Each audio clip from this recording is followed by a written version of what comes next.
Previously at Accounting High. So one of the things I encourage people to do is take an internal bias test, right? Because one of the things we as people don't realize is who we show bias to, because those biases can come out in who we choose as clients, who we hire for our teams, who we tend to alienate as colleagues or tend to dismiss online and using hashtags like text, Twitter, and Facebook groups. So once you understand who you are and what makes you tick, then you can really start changing how you show up in the world. Welcome to Accounting High. I always had felt like in high school, in college, I was always like tier 2 or tier 3. And now I got into this group where I'm on the A list with everybody and they understand me, they support me, they respect me. And I think that the most important thing is having integrity and respect, especially when we're talking overall, the diversity and inclusion is having respect. If we create safe spaces, the world would be better. But frankly, business is better when we create environments where people can be openly themselves. Yeah, everybody wins when you accept everybody, because everybody's better when we're all together. May I have your attention, please? I repeat, may I have your attention, please? This is another public service announcement brought to you in part by Accounting High. The views and events expressed here are of the next generation of accounting and tech professionals leading this space. Welcome to Accounting High. Whether you loved high school or you hated it, here we're on a mission to set our own traditions, an unforgettable experience redone. So sit back, relax, and open your mind because class is in session. Anything else? Yeah. So without further ado, introducing the star of our show, Scotty, Dave, and Rich. We're gonna have a problem here. What?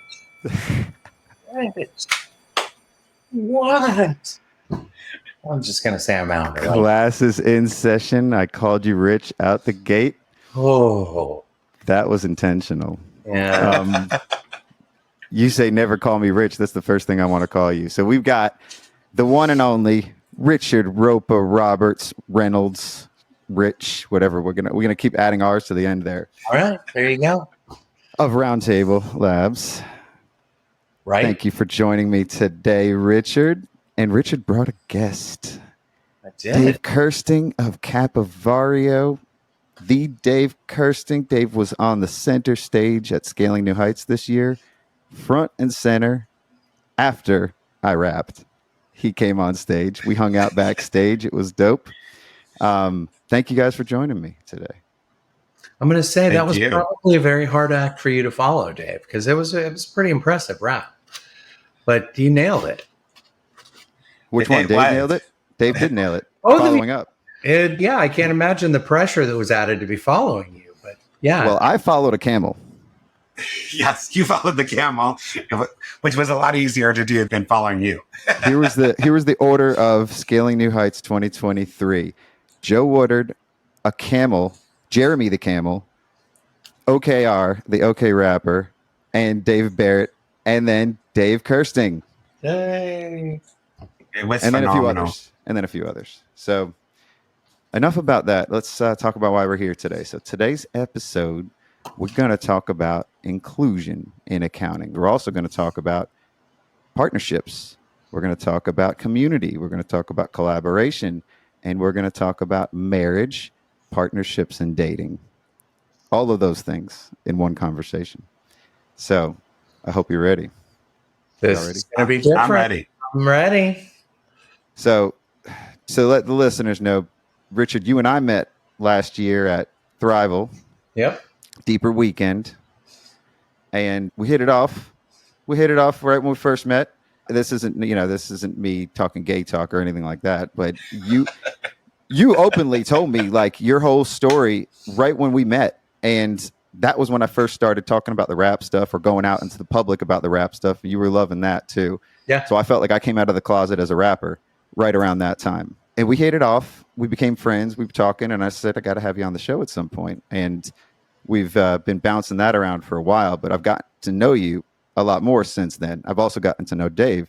So it's great that you wanted to include him on too, because I see the way that you guys are working together, and you don't have any entities together. So you're not necessarily married, right? Nope.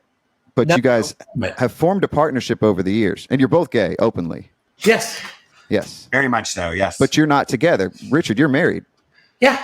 So going 25 years. Oh, awesome. So this is just setting the stage, for the conversation.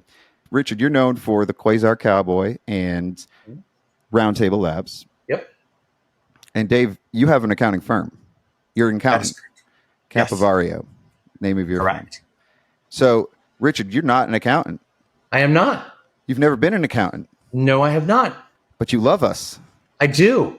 Yeah. My entire client base consists of nothing but accountants. And why is that?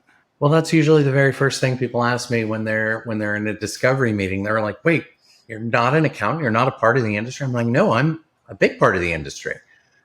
I get to look at things when I'm working with you like your clients see them, not like you see them. You don't need another accounting eye on things. You need an outside eye."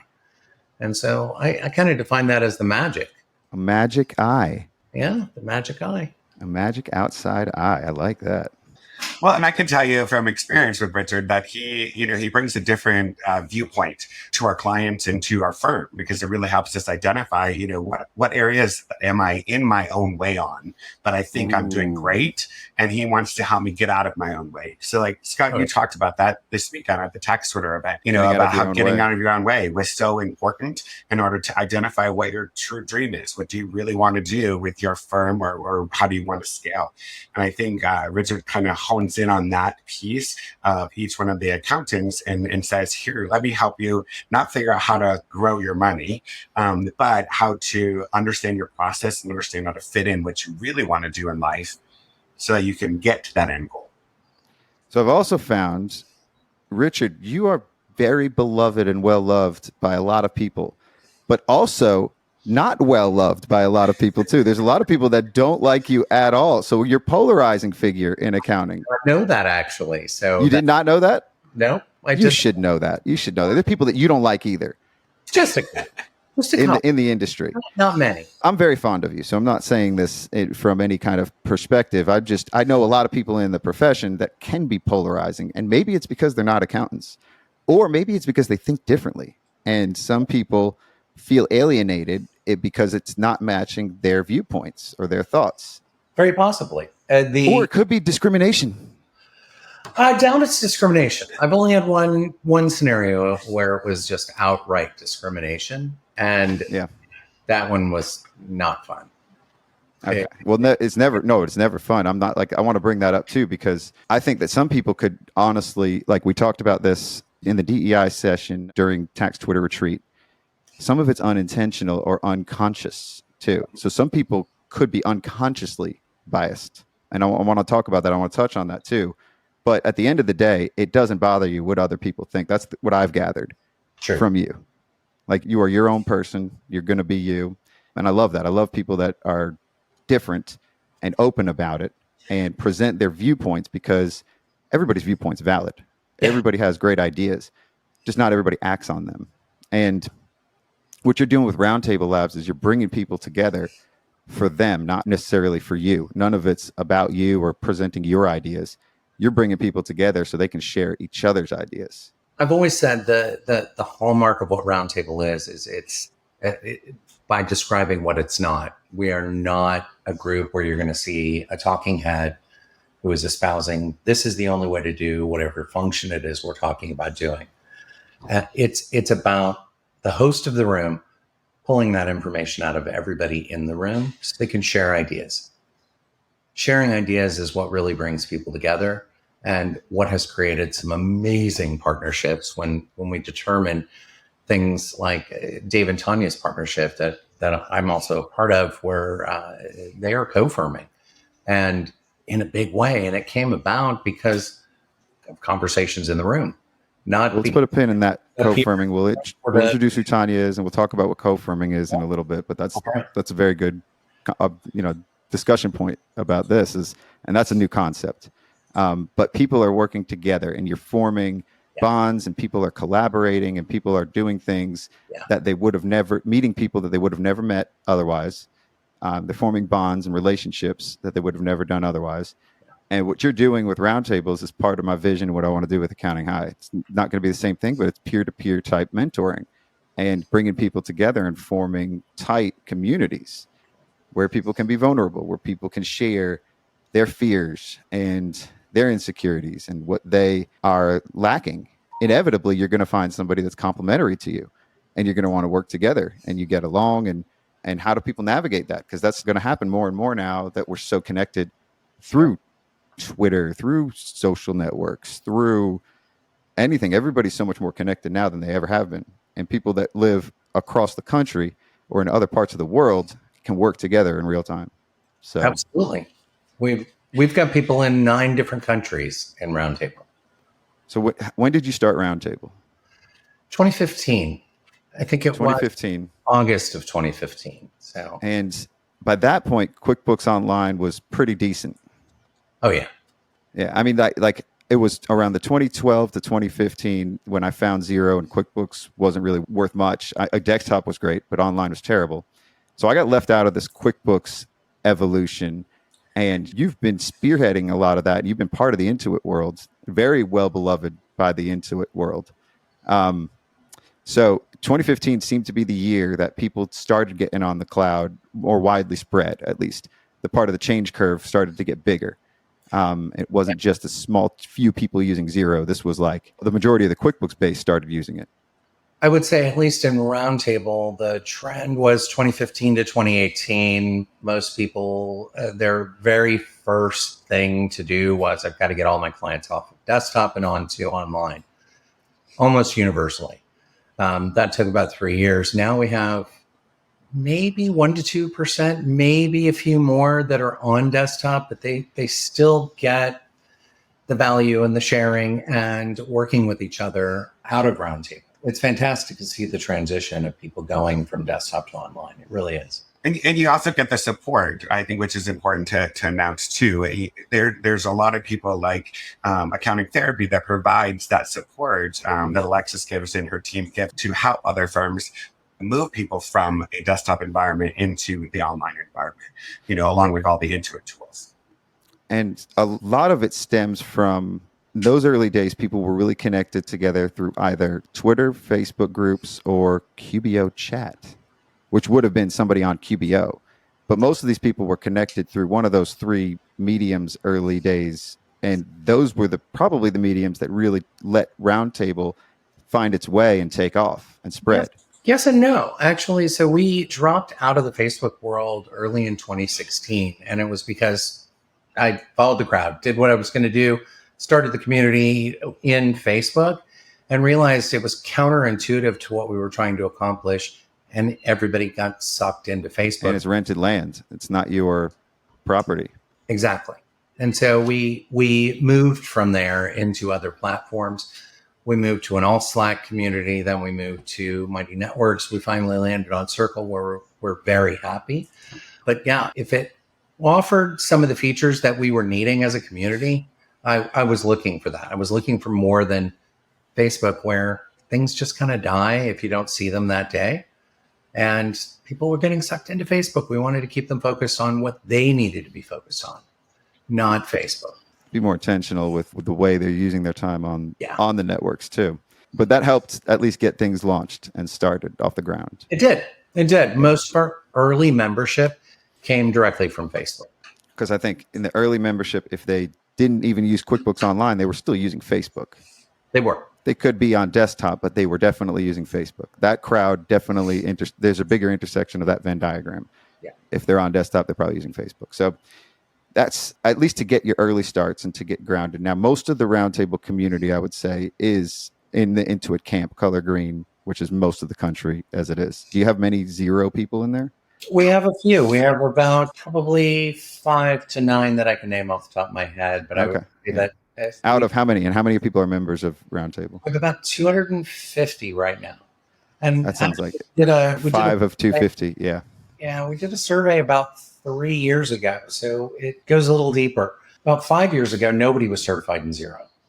About 3 years ago, 50% of our membership were certified in Zero. And then 2 years ago, about 85% became certified. Whether or not they're using it as their primary platform is immaterial. Just are you certified or not was the question. So we're seeing a shift where people are looking for options and they're holding Zero as that next available option. Interesting. Yeah. I'm not an advocate for Zero. I'm just curious because the market itself is probably representative of that survey where maybe less than 5% of the market, maybe, 2% of the market's using Zero. Most everybody in the US, most everybody's using QuickBooks. So Roundtable is up and running. Dave, did you join Roundtable or how did you guys meet?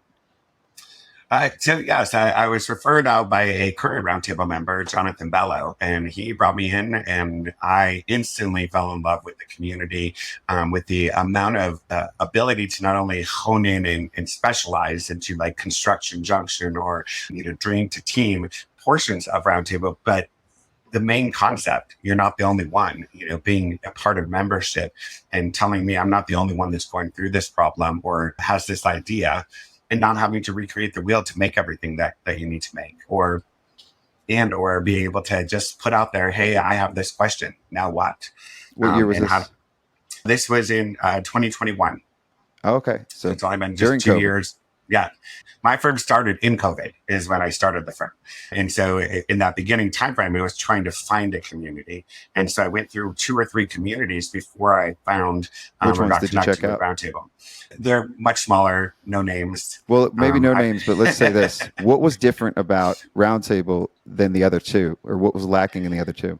Well, I think that, again, it's about what are you looking for? And what I was not looking for was the university style education. I didn't need to take a test. I don't want to go to a class. I don't want to have an instructor. I want the interaction so I can say, but this is how I've been doing it. How did that work? And that's what the Roundtable provided, was that the structure for open communication and hearing what other people are doing or how they're solved their problems, I think is what really helped. The other piece was not to be sold to. So some of these other communities, they were built on the fact that they were selling or reselling apps or whatever they were selling. And I have a problem with shiny object syndrome. And so I want to buy everything that everybody tells me is important to me. And I ended up just having so many programs that I wasn't using, but spending the money on it. And I was doing it because I was giving me information.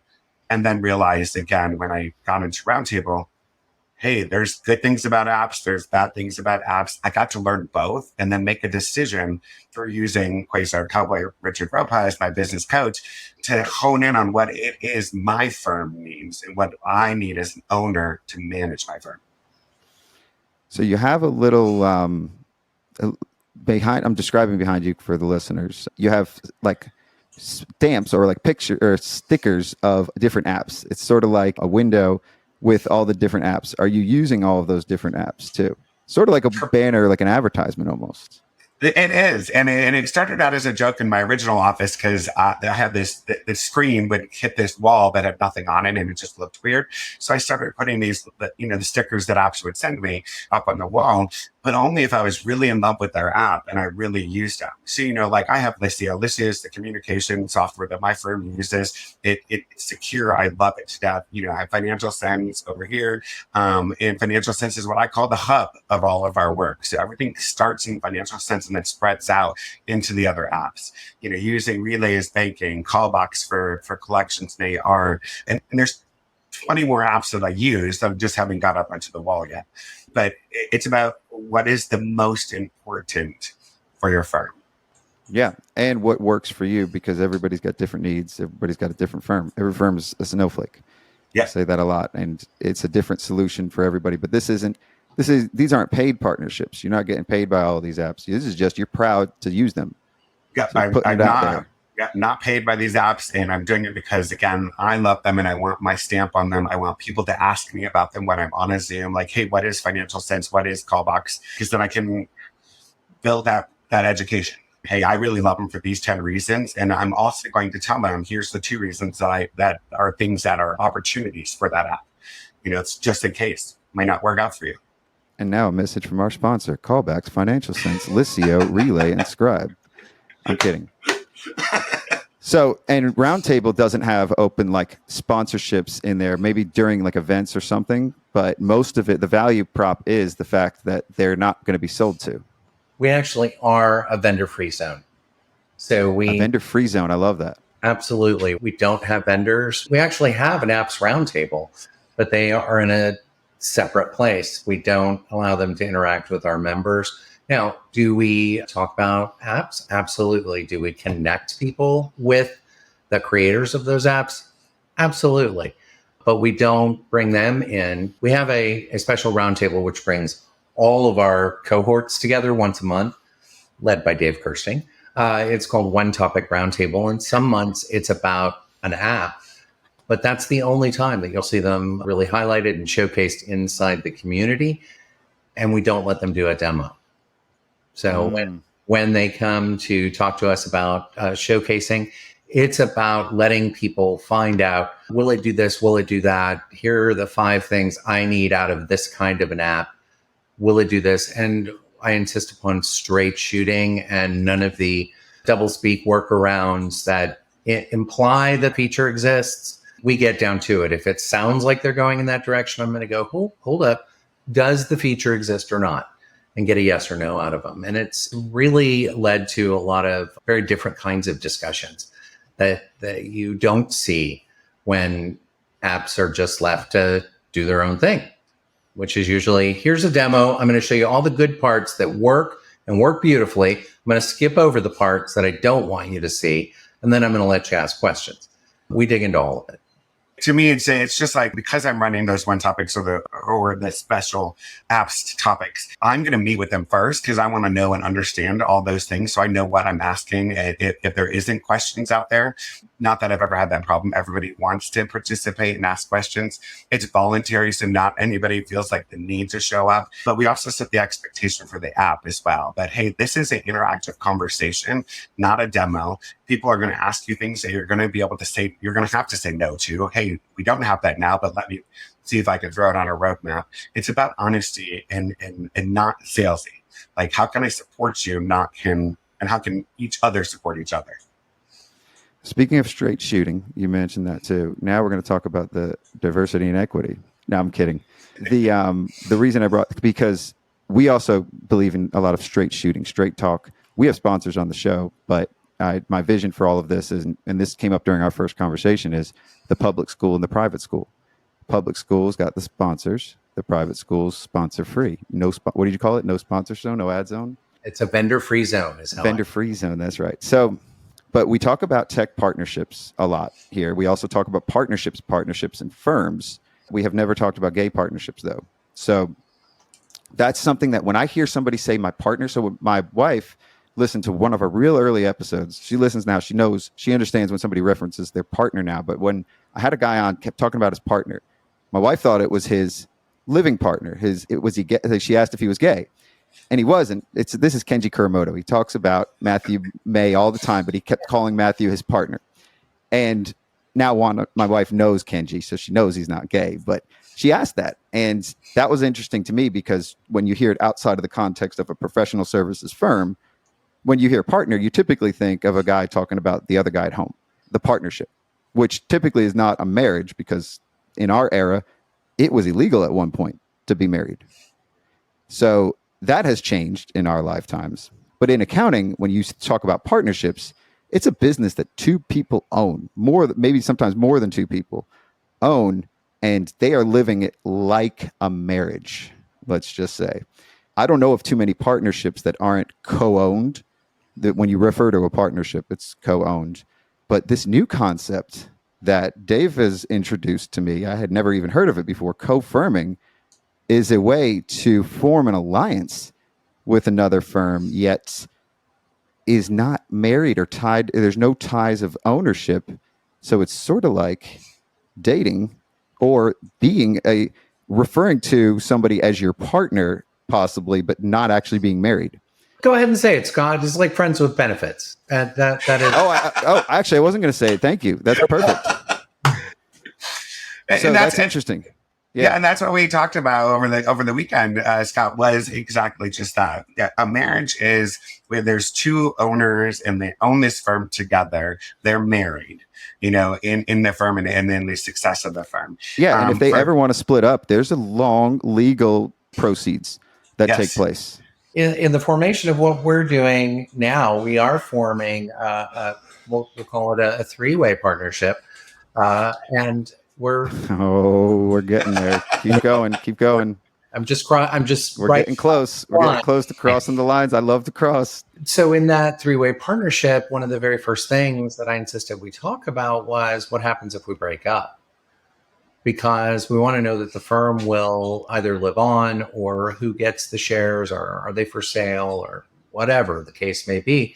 And then, so we started asking those questions. Then, of course, we got lawyers involved so that we all have our best interests looked after at heart. But we're not talking about in the co-firming world forming partnerships of a legal nature. We are talking about temporary alliances, actually. And that's where that came back to dating, the dating conversation is before Tanya Schulte with the Profit Constructors, me with Capovario, Richard with Roundtable Labs decided to create this new entity. It was just Tanya and I's firm working together. And in a construction world, you have the GC and then the subcontractor. Her firm was like the GC, my firm was like the sub. For where legally everything was run through her firm, and then I was, the worker bee behind the scenes, or my firm was.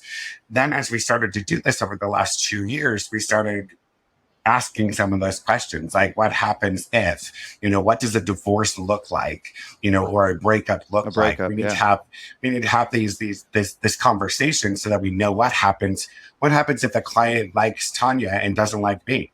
Now, do they get to fire my firm but keep her firm? Like, how does that work? And then financially behind the scenes, how does that work?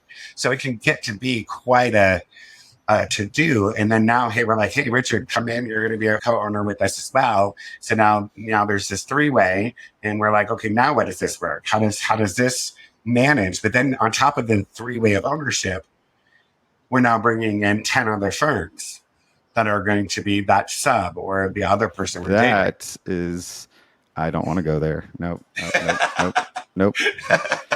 So try to keep this somewhat clean. We're getting better. So I can't help but still bring up the fact that in our lifetimes, it was not legal for gay men to get married. And so you come from that mindset of finding ways around marriage, I guess, or figuring things out. I mean, you're married now. You've been married for 25 years, but in our lifetime, it wasn't. We're actually coming up on 10 years of legal marriage. Legal, okay. And it hasn't even been 10 years for the entire United States. So we got married in Hawaii 13 days after the announcement was made that it was legal in the state of Hawaii, which at the time, they were both the first state to legalize as well as the 8th state to legalize, because they had it for a little while. They took it away, just like California. It's been a whole lot of garbage going on around that. So in a way, you guys were, before you were legally married by decree, by written pieces of paper, by the laws of the United States of America and Hawaii as a state. Before that, you guys were cohabiting or co-firming or and we actually had to do a partnering, little of extra stuff. And actually, this kind of does apply here. We had to work with lawyers to make sure we had medical powers of attorney. We had right of survivorship on bank accounts, et cetera, et cetera, et cetera. The stack of papers is more than a ream of papers that we had to do. We had to renew this stuff every year. And it was stuff that other people just were given, but just for the fact that they were married. There's over 1,100 laws that fall into your favor once you become legally married. Tax law for sure. Absolutely. Considering, I will tell you, we actually went to like 13 different jewelry stores just to get matching rings back in 2000. And it took us to the 13th one before we could get rings, where we weren't just laughed out of the place. And we exchanged rings in a parking lot of a Zales because they were the only ones that would sell us rings. And that is the date that we consider our anniversary. And the Zales date? The sales date. It was April 23rd, 2000. Yeah. 2000. Yep. Well, it's technically not 25 years ago. 23. Now, Maybe 24. If you count 1,000 as the zero, then it would be 24 years. On 25. Coming up on 20. You're close. You're close. I'm being an accountant. I'm joking. No, that was which is totally fine. That was the date of the ring. Yeah, and I had text Twitter, I was like, you're celebrating your 50th anniversary, but I meant birthday for Kevin, and totally messed it up to you. But, it's all about the sentiment that counts. So, yes. But back to the whole idea of this co-firming, you guys have formed like sort of an alliance or partnership without. So the way you described you guys meeting, it sounded like you guys hit it off right away, and you were, everything lined up, and you became commingled in certain things too. And Richard had to have you on the show that he was going to be on today. Like all of these things are happening, and you kind of bringing each other along. Like Richard, your name was brought up a lot at Tax Twitter, but you weren't there. So Dave was like the representative of Roundtable. Absolutely. And he doesn't necessarily even work at Roundtable or have any kind of ownership yet. This is acting in a way like a partnership. It is. So explain a little bit to me how that works, because a lot of people are afraid to start working with somebody. They're afraid to form partnerships because of the fear of partnerships breaking up. We deal with this a lot with our clients. We see clients, and then less than 2 years later, a year later, it's a big divorce. And they hate each other. As much as they loved each other, they hate each other just as much. Right. Tell me what goes on in your head when you form all these partnerships. So I can tell you. Yeah, I'm going to let Dave go with this. He's in the thick of that. I am in the thick of it, but I also understand, what we had talked about, Scott, this weekend. And I think, when we look at it, I came into a group called Roundtable Labs. I always had felt like I always got into the wrong group in high school, the wrong group in college. I was always like tier 2 or tier 3, where I didn't have all the people that were the football players, or the cheerleaders. And now I got into this group called Roundtable Labs, where I'm on the 8 list with everybody. These are the people that speak my language, and they understand me, they support me, they respect me. And I think that the most important thing is having integrity and respect, especially when we're talking overall, the diversity and inclusion, is having respect. Richard shows the respect to the group. The rest of the group reciprocates that respect. And I think the reason why it was easy for my firm to work with Richard and Roundtable Labs and be at a tax order event where he's not there and all I'm doing is talking about Roundtable Labs nonstop, is because I respect the group I'm in, much like my stickers on the wall. I love the app. I love the community. And me talking about it isn't me expecting something from Roundtable. It's let's keep building this community. And that works the same way with Tanya Schulte and I, and how we kind of reached together was she was in a moment that she was like, hey, I got this potential opportunity for this big client. Dave, we've been working together and you're in this moment where you need to grow, but you can't. I was at that point where I just couldn't take the next step until I got a little bit higher paycheck. And then, here it is. Okay, now I can hire in and I can move my firm forward as well. And that was a handhold, together where Richard was our rock and was saying, this is how we're going to help make this happen so both firms are successful. So you have an aligned vision. In those early days, we were talking about how to split the money, how to make sure that costs are covered, everybody is profitable. We were talking about who is going to be responsible for what. Because even in the scenario of the general contractor and the subcontractor relationship, you still have to have a statement of work. You still have to know who's responsible for doing the things. And then you add in the piece, where I think we've kind of been heading, which is the discussion around community. I'm a part of the gay community, and I'm out and proud. My firm is out and proud about what we do. This is part of what we are. Richard is the same way. There are also some of our allies out there, like Tanya Schulte, they understand, they respect us. And so we have all these different sub communities, if you will, that we're all a part of, with QuickBooks Connect, Scaling New Heights, Accounting High. All of these different communities can come together and mesh. And we as individuals can identify that, hey, you know what? Some people may say that because Richard is gay and because I'm gay, we're just best friends automatically. That doesn't mean that we are. But it does help give us some kind of commonality so we can start a conversation. Especially in the accounting world, because it's, correct. Again, you guys are just like the zero next to QuickBooks. You guys are the minority. Out of the 250 people in your community, how many are gay? I don't know, but Probably 5 to 10. I would say More? more like 15, but that's about max out. So, if you updated the zero survey, it might be about the same. It could be. It really could be. But again, and that's okay. It's also looking at the different other communities that are within Roundtable Group or in the accounting as a whole.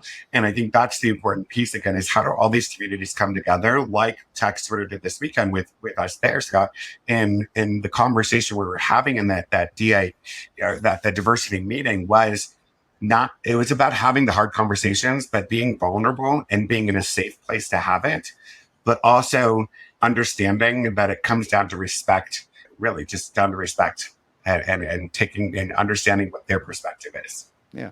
Well, the one part I loved, and you mentioned this, is a lot of people's discrimination or thoughts or beliefs stem from fear. And a lot of it comes from being afraid and what they're afraid of. And that's where they get. So that resonated with me because it's really uncomfortable for people to realize and confirm a lot of their biases that they don't know they have.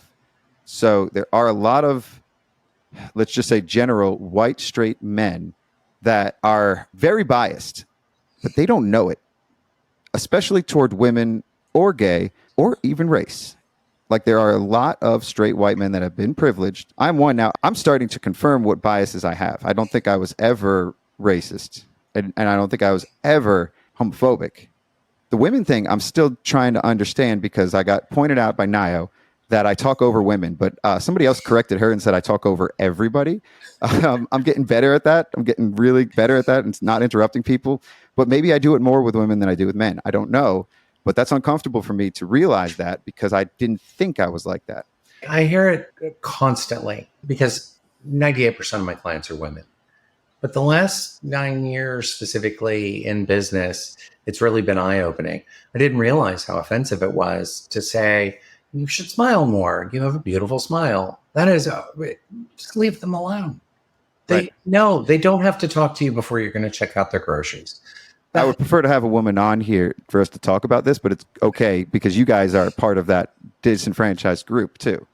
And I think it comes back down to that unbiased piece that we really, I think that was eye-opening this weekend, was the fact that you might talk over somebody in a boardroom. And then that woman that's getting talked over, another man says it and they're celebrated. Most of us don't look at that and automatically think, oops, I was biased in that situation because I didn't help the woman. And I think that helped us see, oh, there are some things that I may not even know I'm doing because I'm a white man to other people. And what did we learn? And it was ask the question, help those people out. That, hey, if you've heard that other guy say, hey, you guys, wait, like she said it first, and they would just listen to why she said it and be that champion for those that have a strong voice and are screaming at the top of their lungs, but not getting hurt. I would respond to something like that with, hey, but that sounded vaguely similar to what Susie just said. How is this different? So that's where we come in, and that's where we can help as any straight white male who's listening to, is we have to speak up if we notice those things. And some people are not going to notice it. The people that are doing it the most usually don't know they're doing it. And they're not doing it intentionally. It's just how they grew up and what they think. And they can't change the way they think unless they get called out on it. Yeah, and I do want to put a little caution on what you said, is that they don't know. There are people that exactly know they're doing it. And there's some that don't know they're doing it. More sociopath than anything else. And they really are. Yeah, exactly. I just wanted to call that out so people are listening and not thinking that like, oh, all white men just don't know what they're doing. I'm just empathizing with my old self if I ever did that. I'm saying I'm not like I do care. I just maybe didn't know. Yeah, I know better now. Jackass and don't realize it, and that's what I love. Is maybe that's why people don't like you, Richard. I'm kidding. I'm kidding. You feel okay, But I was having this exact conversation with my mother, and my mother has a lot of accolades. She was the CFO of the 9th largest law firm in the world, a very recognizable name in law firm communities. And she used to go into boardroom meetings, and the partners who she worked with and knew that she was a partner, and highest person in the finance department, person who wrote their checks every year. And they would say, "Hey, Carol, could you get me a cup of coffee?" And she would say, "No, I'll have one of my 17 assistants get it for you, though." And just retrain the attitudes, because the attitudes towards women are so very different than they are for men. Yeah. And ideas are often given the green light just because they're the men in the room, and the women's ideas have to really be thought So let's out. move on. Let's move on to the gay one too, because you guys could definitely speak on that firsthand. So, David, you did something amazing at this tax Twitter retreat. You got at least 30 accountants or more to go to a gay club. And most of these accountants have never really even been to a club, or definitely don't go often. I don't think I've ever been to a gay club. And I went, and it was just a club. Sorry, excuse my language, but it was just a club. It was pretty dope. Like, Just a club. the room that we were at, nothing felt gay about it, but it was called a gay club. And probably there are nights where it feels more gay than others, but it doesn't, to me, it was like, so I'm going to talk about my unconfirmed biases and the biases that I've had all my life. Like, growing up, it was okay to say the word fat. And people used to say that, and they meant it as an insult. And it was obvious, and it was pretty bad. And I knew a lot of people that were gay that didn't come out in high school. And Correct. And it could have been a lot of the things that I was doing or saying, not really knowing, but that they feared even revealing who they were. And some of them were good friends of mine that we found out later. But I could have been doing a lot of things to make them uncomfortable. And I'm trying to be more cognizant of that now, obviously, because I don't think I ever meant anything by it. It was the culture. It was what Eminem said. It was, those were the things, and these are the people I idolized. And I think some of it stems from fear.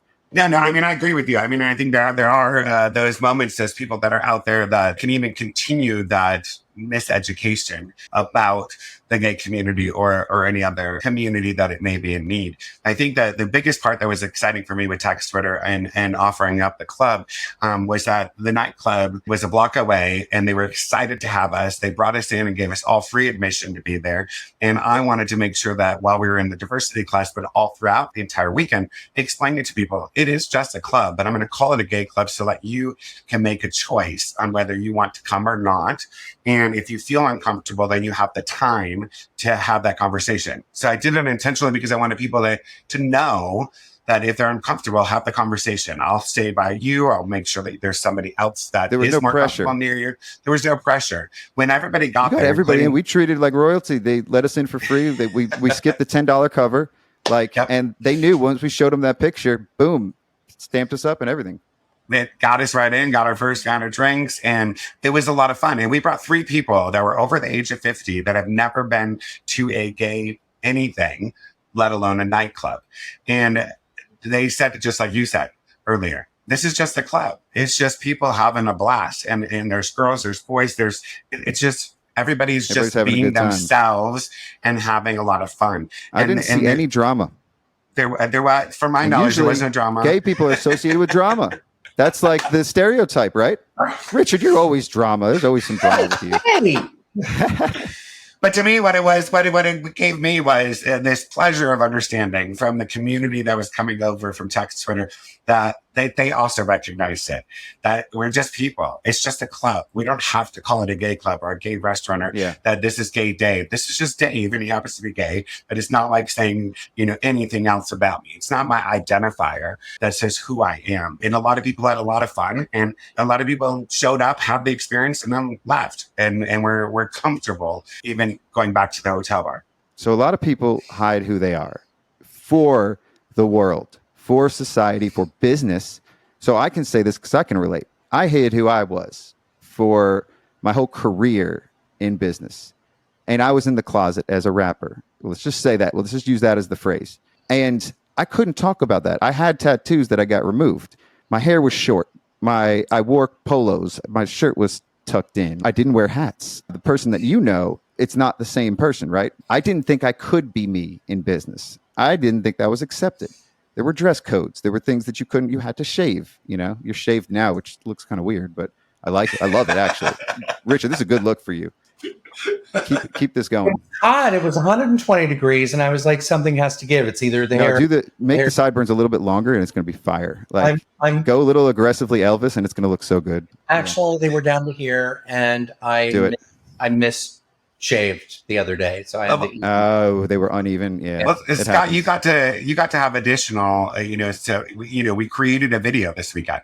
With you as part of your music video. We did a music video. I can't wait. And that was a music video with a variety of different types of people, and there were people in that. Accountants. And there was people in that group that were uncomfortable just dancing, just bouncing around. And you got to give people this freedom and this excitement that, hey, we can just be silly in the middle of this hotel room and have fun. And doing it while talking about accounting rapping.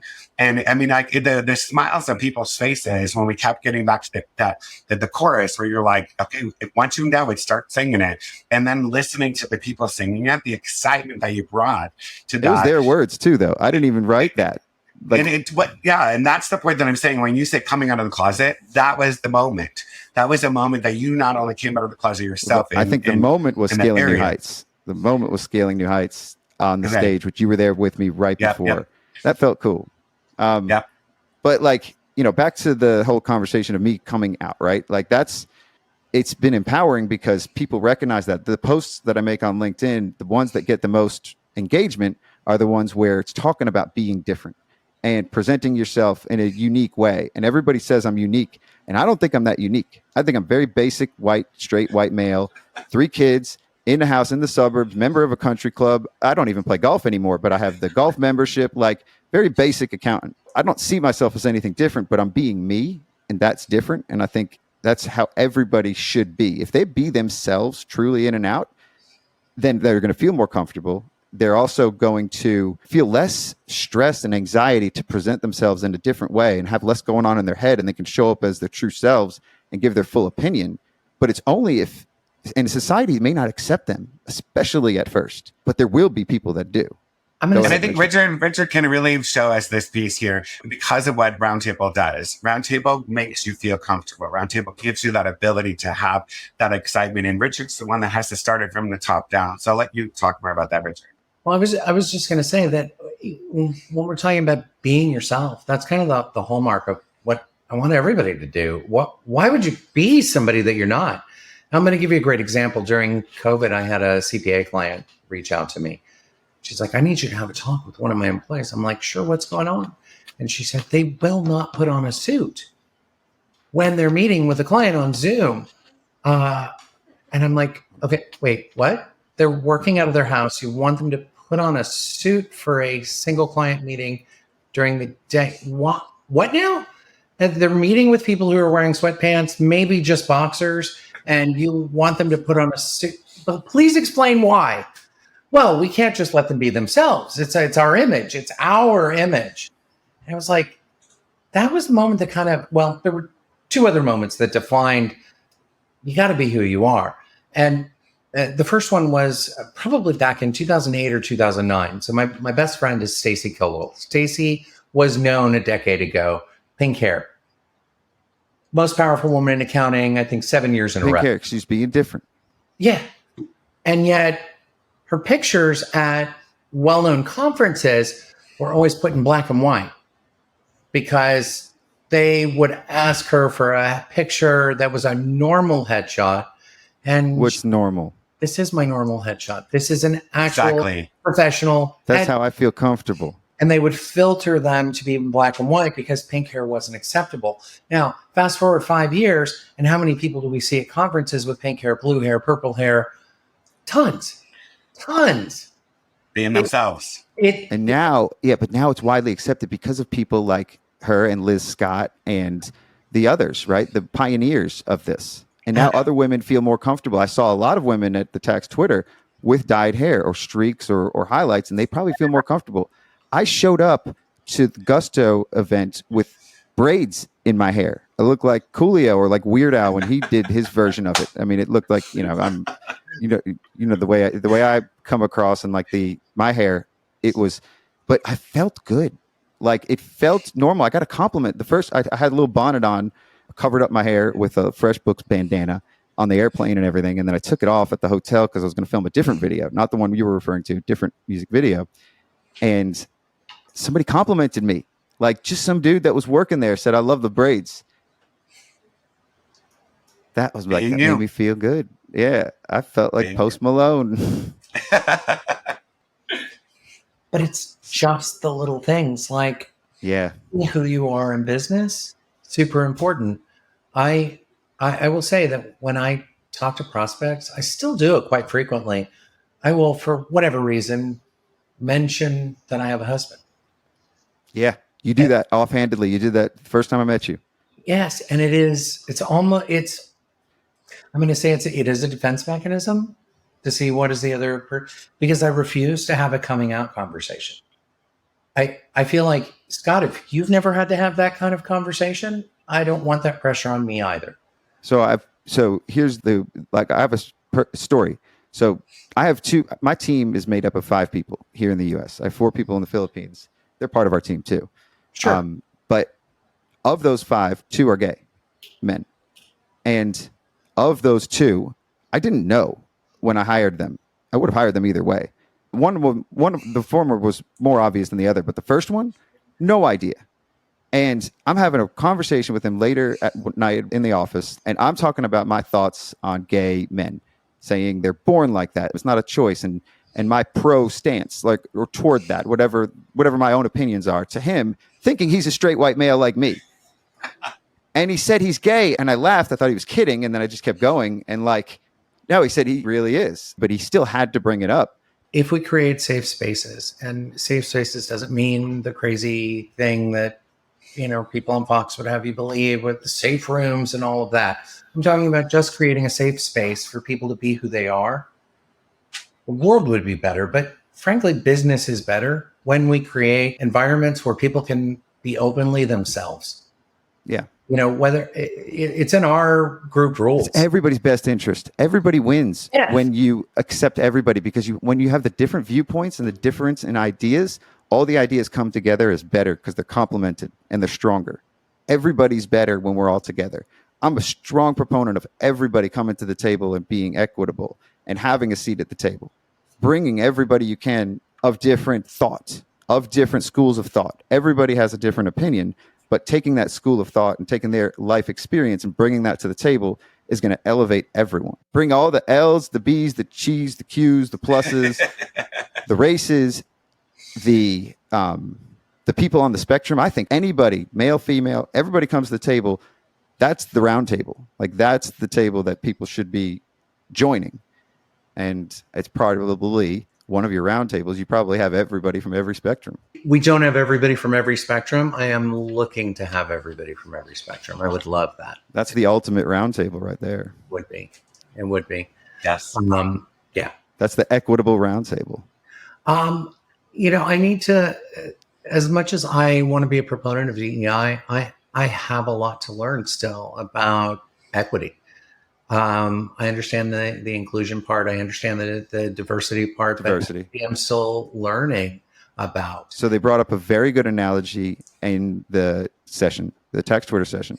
Yeah. What they said was, you've got 2 people in a room. One is a lot bigger and taller than the other. The other one's really short.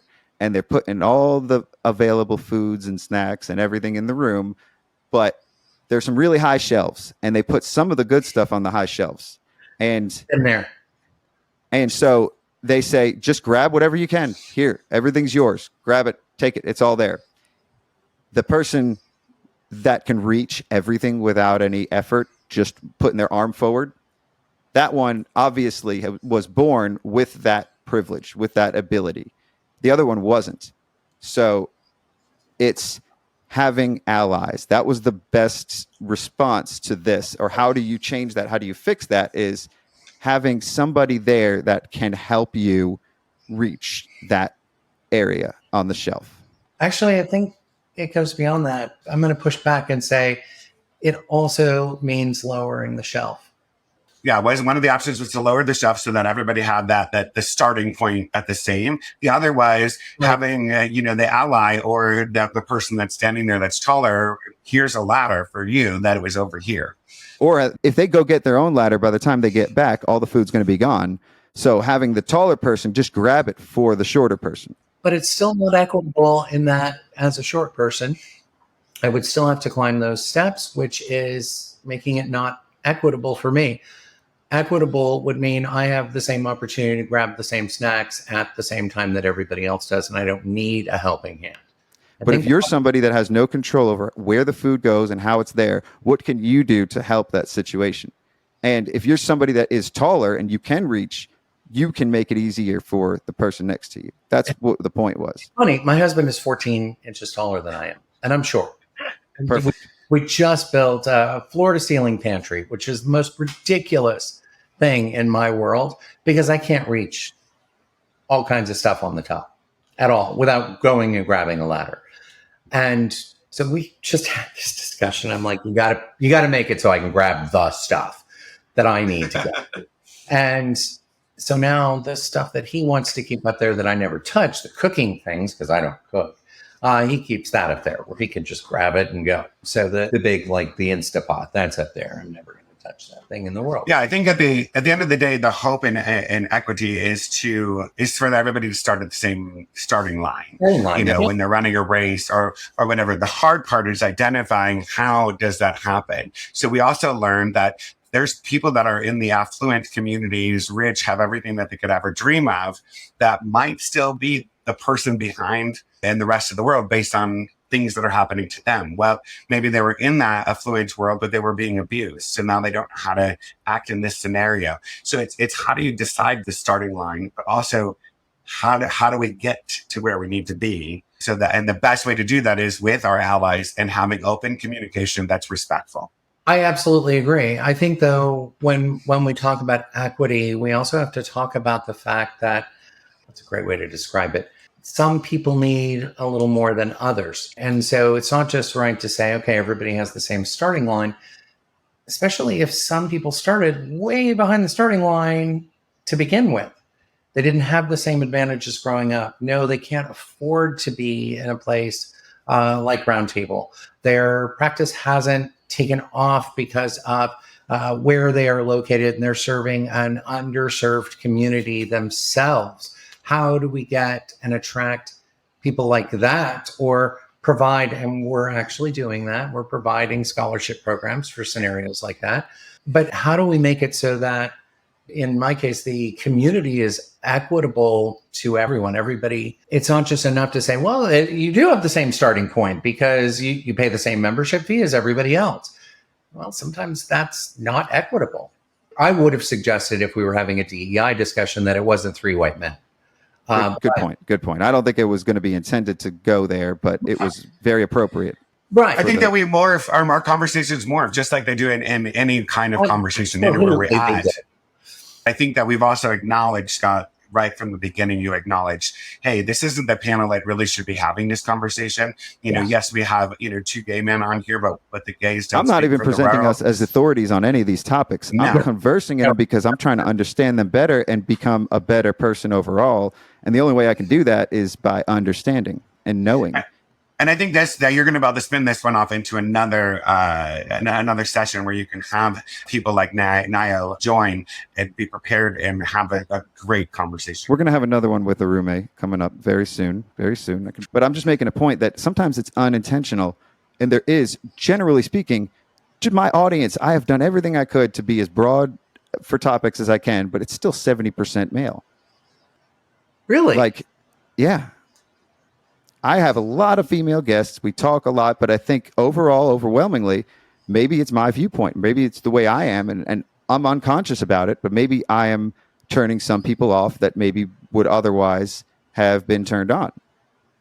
So I'm learning as I go, and I don't want to feel like I am being disingenuous or being discriminating at all, too. Sure. So that's why I want to have and I had a conversation with Nio just recently, just a couple days ago, about that. And I think I mentioned it earlier in the episode. So the more we talk about these things, the better everybody's going to get. And it's going to take people that look like and act like me although I'm a rapper, not an accountant, like not the regular straight white accountant. I'm looked at as the different one too. I'm the outcast still because I'm the rapper. So I'm trying to help and do my part too. But I'm the one who's born taller, and I'm just trying to grab some food from the top and bring it down because I can't control where they put it. I can't say I'm not going to eat anything just because you're not making it accessible to everybody. I'm going to say I'm going to eat mine, but I'm also going to give some of mine down to this person here and be an ally. I'm not going to turn down an opportunity to rap because I'm a white male. No, Good for you. Nor should you. Right. I know. I'm just saying. I'm glad. All right. So let's bring it back to partnerships and close everything out because I love where we went with all this. And I think we openly discussed our opinions on the matter. And that's all they are is opinions. Everybody's got their own and everybody's is different, but everybody has a different perspective. So they're all coming at things from a different place. Dave and I have, in fact, had pretty serious conversations about what creating a safe environment means. And Dave and I both have very differing opinions on that topic. And so I think there's even diversity. We can't say all gay men fit into a box. We can't say all straight white men fit into a box. We can't say all black women fit into a box. It just doesn't happen that way. There are way too many opinions out there. And I think it's about coming to an understanding of what is the common ground and where do those communities have common ground with each other. Where's the overlap? Where's the Venn diagram overlap? Yeah, nailing it.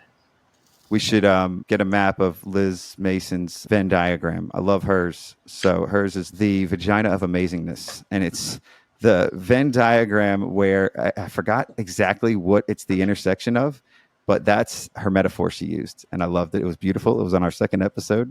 Shout out to Liz Mason. Okay. Well, I guess I'm going to have to look that up. And I wonder what will come back in my searches from that point forward. So. The vagina of amazingness. Yeah, I'm in that incognito browser. It's been a while since I even thought about that or mentioned it on the show, but it was a great session. So tune in to our second episode of the show ever if you want to hear that conversation. It was terrible, but it was great at the same time because Liz is awesome.